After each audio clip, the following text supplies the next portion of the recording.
So ఈ Amazon, ఫ్లిప్కార్ట్‌లో ఎక్కువగా మనకి నెగెటివ్ పాయింట్స్ గురించి మాట్లాడుకుందామండి. ఎందుకంటే దీంట్లో ఎక్కువగా రిటర్న్స్ ఉంటాయన్నమాట.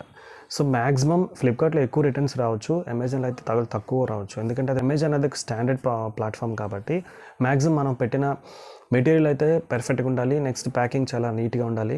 సో ఖచ్చితంగా మీరు క్వాలిటీ మెయింటైన్ చేస్తే మాత్రం రిటర్న్స్ అయితే రావు అమెజాన్లో. సో మ్యాక్సిమం ఫ్లిప్కార్ట్ అయితే కొంచెం ఎక్కువ రిటర్న్స్ వస్తాయి. సో ఎక్కువ మనకి రిటర్న్స్ వచ్చాయంటే మాత్రం ఖచ్చితంగా లాస్ అయితే 100% జరుగుతుందండి. ప్రోడక్ట్ మీరు రిటర్న్ రాకుండా మాత్రం 100% చూసుకోవాలి. సో దీంతోపాటు మీరు ఓన్గా వెబ్సైట్ని క్రియేట్ చేసుకుని షాప్సీ కానీ వర్డ్‌ప్రెస్‌లో కానీ అయితే మీరు వెబ్సైట్ని క్రియేట్ చేసుకొని మీరు బిజినెస్ అయితే రన్ చేయాలండి. సో దాంట్లో మీరు మెటా యాడ్స్ కూడా మీరు రన్ చేయాల్సి వస్తుంది. నెక్స్ట్ మీరు ఇన్స్టాగ్రామ్లోని, ఫేస్బుక్లో వాటిలో మీరు యాడ్స్ అయితే రన్ చేసుకోవాల్సి వస్తుంది.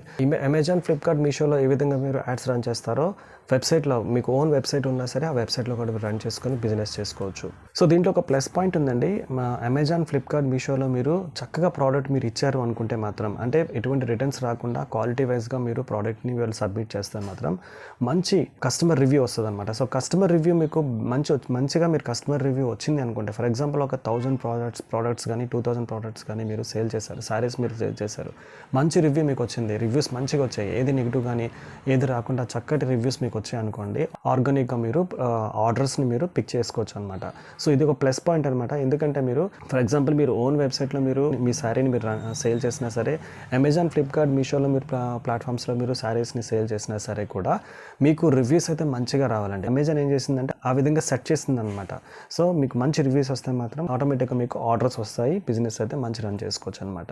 సో స్టార్టింగ్లో అయితే మీరు బిగినర్స్ కాబట్టి మీరు ఖచ్చితంగా యాడ్స్ అయితే రన్ చేయండి. రన్ చేసి కస్టమర్స్ని మీరు గ్రాప్ చేసుకోండి. గ్రాప్ చేసుకున్న తర్వాత మీరు మంచిగా పికప్ అయ్యారు, అమెజాన్, ఫ్లిప్కార్ట్, మీషోలో మంచిగా పికప్ అయ్యారు, బిజినెస్ చేస్తున్నారు అనుకుంటే మాత్రం మీరు ఓన్ ప్లాట్ఫామ్ని కూడా మీరు ఓన్ వెబ్సైట్ని కూడా క్రియేట్ చేసుకోండి. సో ఓన్ వెబ్సైట్ క్రియేట్ చేసుకున్న తర్వాత మీరు ఏం చేస్తారంటే లిస్టింగ్ చేస్తారు కదండి ఓన్ వెబ్సైట్లో. సో అమెజాన్లో కూడా మాకు అకౌంట్ ఉందని చెప్పి మీరు ఒక చిన్న అడ్వర్టైజ్మెంట్ అక్కడ ఇవ్వచ్చు అనమాట. We are available at Amazon, Flipkart, Meesho అని చెప్పి మీరు ఓన్ వెబ్సైట్లో కూడా మీరు ఆ యొక్క అడ్వర్టైజ్మెంట్ చేసి ఆ విధంగా కూడా మీరు అమెజాన్ నుంచి బిజినెస్ చేసుకోవచ్చు అనమాట. సో మీరు ఇంకొక ఆప్షన్ అండి, మీరు ఎలాగ అమెజాన్, ఫ్లిప్కార్ట్, మీషోలో చేస్తున్నారు కదా, నేను మీకు చెప్పాను కదండి, బాగా గ్రో అయిన తర్వాత మీరు ఓన్ వెబ్సైట్ క్రియేట్ చేసుకోవాలని చెప్పాను కదా. షాప్సీ వెబ్సైట్లో కూడా మీరు బిజినెస్ని గ్రో చేయాలని చెప్పాను కదండి. దానికైతే మీరు ఖచ్చితంగా మీరు బేసిక్ ప్లాన్స్ అయితే రిజిస్టర్ చేసుకోవాలండి. అమౌంట్ అయితే పే చేయాల్సి వస్తుంది. మినిమం 2000 నుంచి మీరు స్టార్ట్ చేసుకోండి. ఓన్ వెబ్సైట్ని మీరు క్రియేట్ చేసుకున్న తర్వాత వాళ్ళకి ఖచ్చితంగా మీరు మంత్లీ మీరు అమౌంట్ అయితే పే చేయాల్సి వస్తుంది. మంత్లీ పే చేసిన తర్వాత పెర్ ఆర్డర్కి 2% అయితే వాళ్ళు తీసుకుంటారనమాట. స్టార్టింగ్లో ఉంటున్నారు కాబట్టి ఆ యొక్క బిజినెస్ని మీరు గ్రో చేయాలనుకుంటే మాత్రం మెటా యాడ్స్ అయితే రన్ చేయాల్సి వస్తుంది. ఇన్స్టాగ్రామ్ యాడ్స్ కూడా ఆ యొక్క వెబ్సైట్ మీద రన్ చేసుకొని మీరు బిజినెస్ని చేయొచ్చు అనమాట. సో ఇదే ప్రాసెస్లో వర్డ్‌ప్రెస్ వెబ్సైట్లో కూడా మీరు సేమ్ యాజ్ ఇట్ ఈస్గా మీరు చేయాలండి.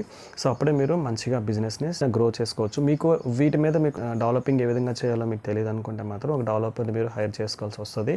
సో పర్ మంత్కి మీరు ఓన్ వెబ్సైట్ని మీరు పెట్టి, అంటే శారీస్కి సంబంధించిన లిస్టింగ్స్ అని ఒక వెబ్సైట్లో పెట్టి బిజినెస్ చేయాలనుకుంటే మాత్రం ఒక మంత్కి మినిమం 5000 to 6000 అయితే మాత్రం వాటికి పెట్టుబడి పెట్టాల్సి వస్తుంది స్టార్టింగ్లో. కాబట్టి ఆటోమేటిక్గా మీరు ఒక 1 year 2 years అదే విధంగా మీరు చేస్తున్నారు అనుకుంటే తర్వాత మీరు ఓన్గా ఆర్గానిక్గా మీకు ఆర్డర్స్ వస్తాయండి. అంతవరకు అయితే అది కూడా రివ్యూస్ అయితే మంచిగా ఉంటేనే మీకు ఆర్డర్స్ అయితే వస్తాయన్నమాట. సో ఏదైనా సరే కూడా ఒక్కసారి అయితే రాదండి, కొంత బడ్జెట్ అయితే మీరు పెట్టాల్సి వస్తుంది, యాడ్స్ని రన్ చేయాల్సి వస్తుంది. యాడ్ రన్ చేసిన తర్వాత మీకు కొంత టైం పడుతుంది. మీకంటూ ఒక ఓన్ ప్లాట్ఫామ్ రావడానికి ఒక 1 year కానీ 1.5 year కానీ మీకు టైం పడుతుంది అనమాట. సో ఇది ఓపిక్గా మీరు చేయండి, ఖచ్చితంగా మీకు సక్సెస్ వస్తుంది. నెక్స్ట్ వీడియోతో మళ్ళీ కలుద్దాం. వీడియో మీకు నచ్చినట్లయితే లైక్ అండ్ షేర్, సబ్స్క్రైబ్ చేయండి. Bye bye.